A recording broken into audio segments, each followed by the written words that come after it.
আলহামদুলিল্লাহি রাব্বিল আলামিন ওয়াসসালাতু ওয়াসসালামু আলা সাইয়্যিদিল আমবিয়াই ওয়াল মুরসালিন ওয়া আলা আলিহি ওয়া আসহাবিহি আজমাইন আম্মা বা'দ। সম্মানিত শ্রোতাবৃন্দ, আপনাদের সকলকে জানাই আসসালামু আলাইকুম ওয়া রাহমাতুল্লাহি ওয়া বারাকাতুহু। অনেকের জিজ্ঞাসা যে এই বছর ঈদ কবে হবে। তো এই ব্যাপারে আমাদের জানা দরকার যে বিশুদ্ধ হাদিসের মধ্যে আছে, আল্লাহ রাসূল সাল্লাল্লাহু আলাইহি ওয়াসাল্লাম ইরশাদ করেছেন যে তোমরা চাঁদ দিকে রোজা রাখো এবং চাঁদ দিকে ইফতার করো, অর্থাৎ ঈদ করো। অতএব আমাদেরকে চাঁদ দেখে যেমন আমরা রোজা শুরু করেছি, তেমনি ভাবে চাঁদ দেখে আমাদেরকে ঈদ করতে হবে। এটাই হচ্ছে শরীয়তের নির্দেশ।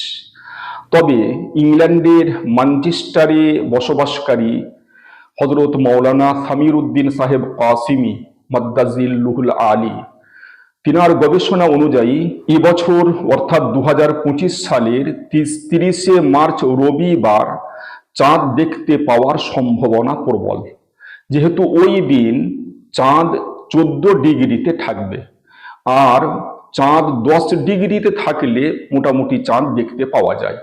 অতএব আমাদের উপমহাদেশে ওই 30শে মার্চ রবিবার যেহেতু চাঁদ 14 ডিগ্রিতে থাকবে, তাই ইনশাআল্লাহ দেখতে পাওয়ার খুব বেশি সম্ভাবনা আছে। সেই অনুযায়ী 31শে মার্চ সোমবার ঈদ হওয়ার সম্ভাবনা, অর্থাৎ এবছর রোজা হবে 29টা। তবে আমাদেরকে নিজের চোখে চাঁদ দেখে অথবা বিশ্বস্ত সূত্রে চাঁদের খবর পাওয়ার পরই ঈদ পালন করতে হবে। আল্লাহ তাআলা আমাদের সকলকেই শান্তির সাথে ঈদ পালন করার তৌফিক দান করুন। ওয়া আখিরু দাওয়ানা আনিল হামদুলিল্লাহি রাব্বিল আলামিন।